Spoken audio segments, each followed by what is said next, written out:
Rumah Letu penerbang Dian Sukma yang menjadi korban dalam jatuhnya pesawat tersebut terus didatangi keluarga dan juga kerabat. Selain menanti kepastian kondisi korban, keluarga juga menggelar doa bersama.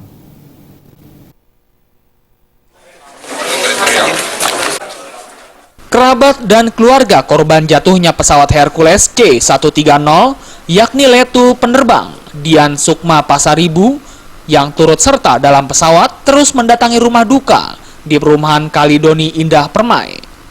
Keluarga korban hingga kini masih menanti kepastian kondisi korban. Selain itu, keluarga korban juga menggelar doa bersama untuk keselamatan semua penumpang pesawat Hercules. Keluarga baru mengetahui kecelakaan ini terjadi dari media massa saat dilihat nama Letu Dian Sukma berada dalam pesawat tersebut. Diketahui ayah korban Kapten Arfani Pasaribu berharap anaknya selamat dalam peristiwa jatuhnya pesawat milik TNI Angkatan Udara tersebut.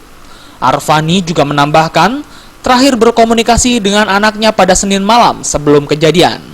Hingga kini keluarga korban masih tidak menyangka akibat kejadian ini. Rencananya hari ini juga, Pak? Iya. Dimakamkan. Betul. Di lokasinya di mana, Pak? Kalau untuk anak kami Dian Sukma itu lokasinya di kanan kawat.